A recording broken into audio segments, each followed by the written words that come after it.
En los vídeos anteriores he obtenido cuáles son las ecuaciones de movimiento del sólido rígido.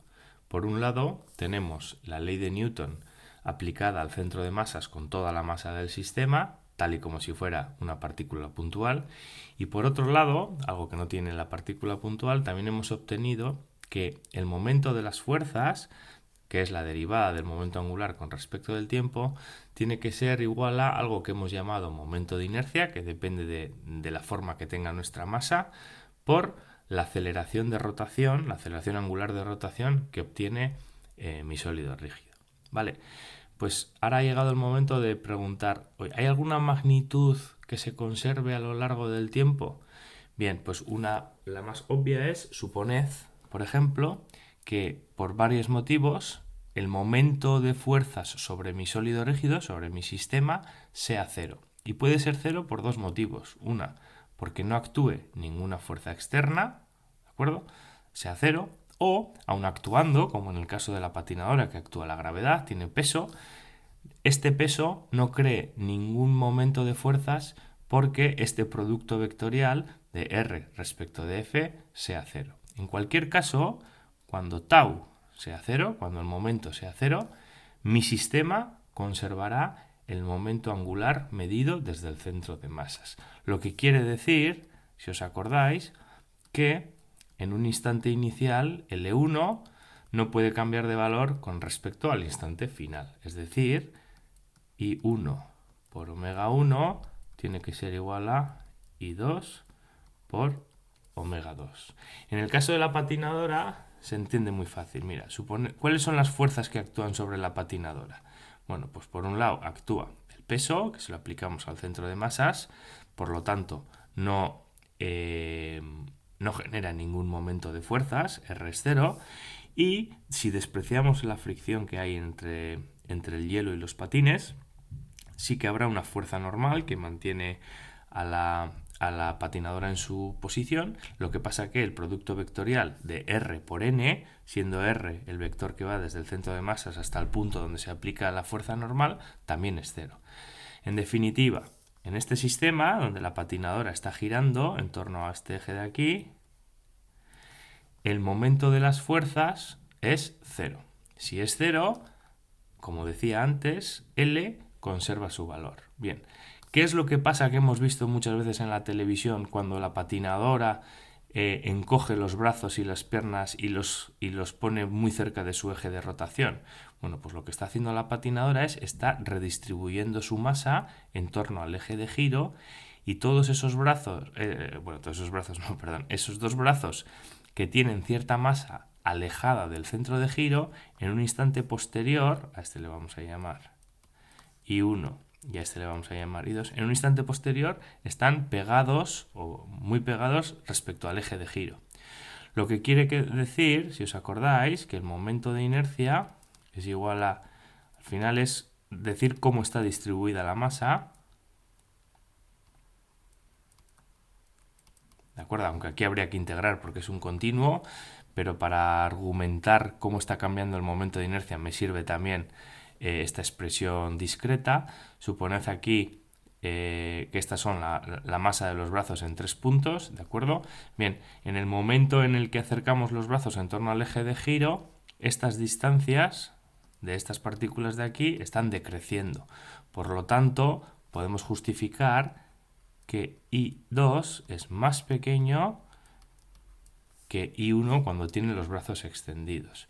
Entonces, en todo ese proceso, las fuerzas externas o bien son cero o bien el producto vectorial es cero, por lo tanto L conserva su valor y esta expresión que he escrito aquí tiene que cumplirse. Lo que quiere decir que la velocidad angular de rotación en este instante 2 tiene que ser igual a I1 por omega 1 partido de I2. Pero recordad que I1 es mayor que I2, ¿sí?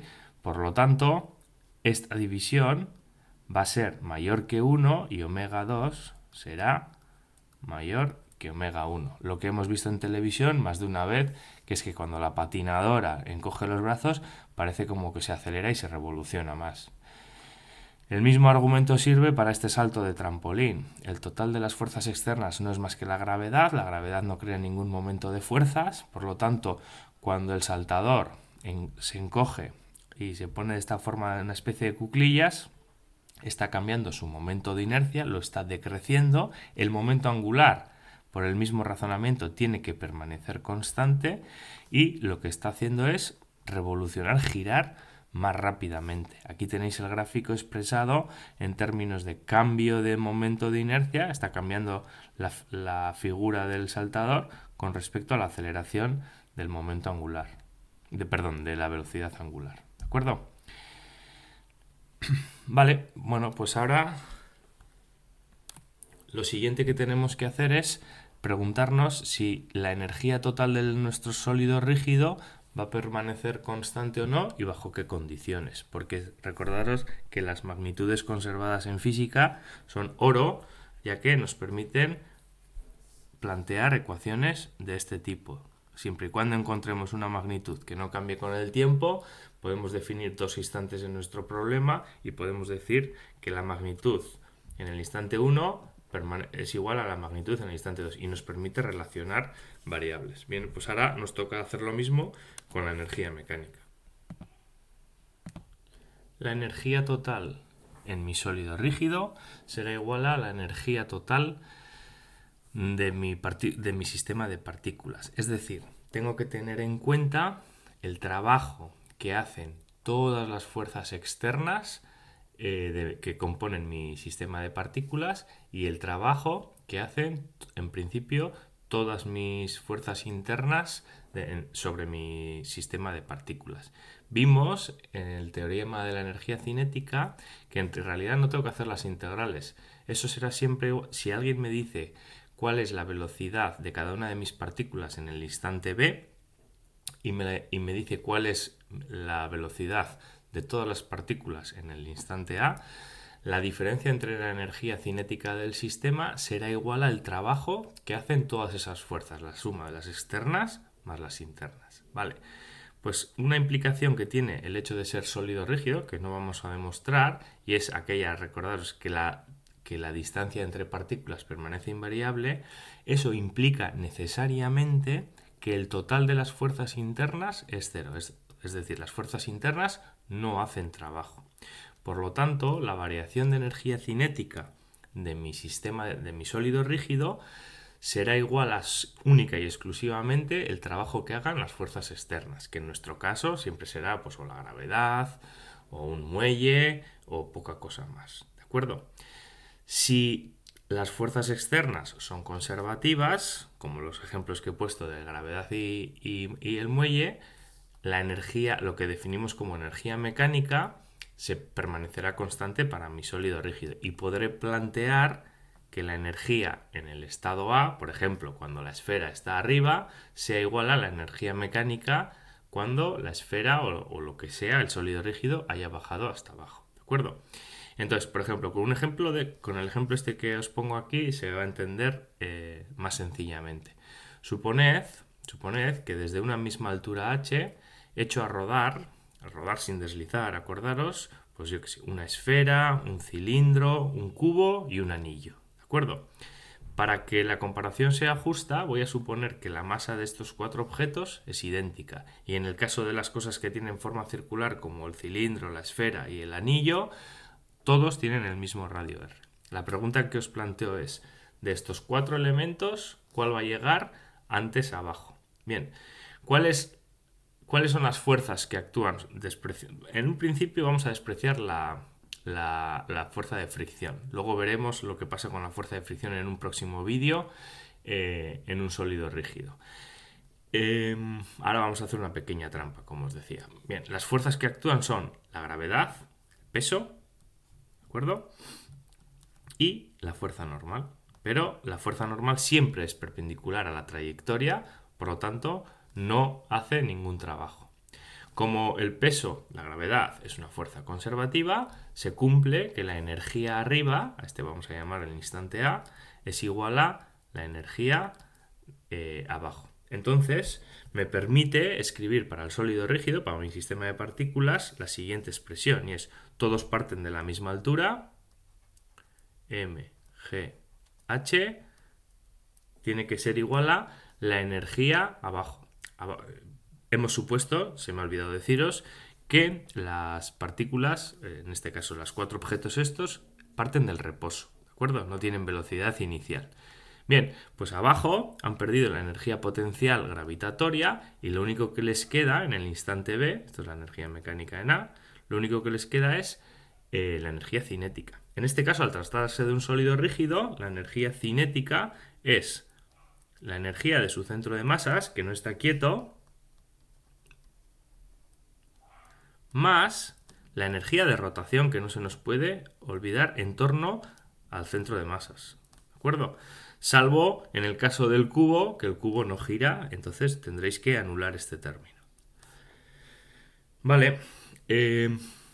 Bien, pues ahora, si suponemos que rueda sin deslizar, y la condición de que ruede sin deslizar, si os acordáis de los primeros vídeos, es que la velocidad del centro de masas de las partículas es igual a la velocidad angular de rotación por el radio de giro, por R, por el radio del objeto. Bien, podemos organizar esto de tal forma que 2mgh, para librarnos de este 1/2, será igual a mvcm al cuadrado más I partido de R cuadrado vcm al cuadrado. Lo único que he hecho ha sido aplicar aquí esta condición de que rueda sin deslizar.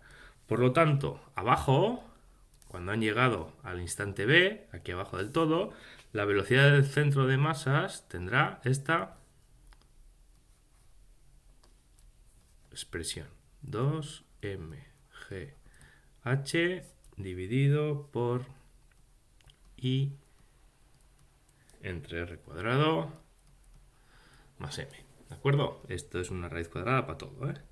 Vale, bueno, pues aquí ya se empiezan a ver las diferencias. ¿Qué es lo que cambia de una figura a otra? Lo que cambia es el momento de inercia. Tenéis que ir a las tablas, tenéis que mirar cuál es el momento de inercia de un anillo, de un cilindro, de una esfera y de un cubo, que es 0, sustituirlo aquí y veréis que las expresiones de la velocidad del centro de masas abajo es diferente en cada caso. Aquí las tenéis ordenadas de mayor a menor, ¿de acuerdo? Obviamente el cubo no gira, este término sería 0, es lo mismo que poner aquí I igual a 0, m y m se simplifican y tenéis aquí que la velocidad del centro de masas abajo es igual que la de una partícula puntual, raíz cuadrada de 2gh. Mientras que en el caso de la esfera, 2/5 de mr cuadrado, o de los anillos que tenéis que poner 1/2 de mr cuadrado, etcétera, etcétera, va cambiando, ¿vale? Eso es debido a la rotación. Esto no nos pasaba con una partícula puntual. Bueno, pues siempre que el total de las fuerzas externas sea conservativa, podréis aplicar la conservación de la energía. Lo que pasa que en el caso del sólido rígido no os podéis olvidar de la expresión esta de rotación de vuestro sólido rígido, que una partícula puntual obviamente no puede rotar. ¿De acuerdo? Vale, bueno, pues en un último vídeo vamos a hablar sobre la pequeña trampa que os he hecho aquí, que he ignorado la fuerza de fricción, y vamos a ver que si no hubiera fuerza de fricción aquí, esto no gira. Y es precisamente la fuerza de fricción la que hace girar a estos objetos y las hace rotar. Lo que pasa es que no hace trabajo. Por lo tanto, esto se sigue manteniendo. Es un spoiler que os hago para el siguiente vídeo. Muy bien.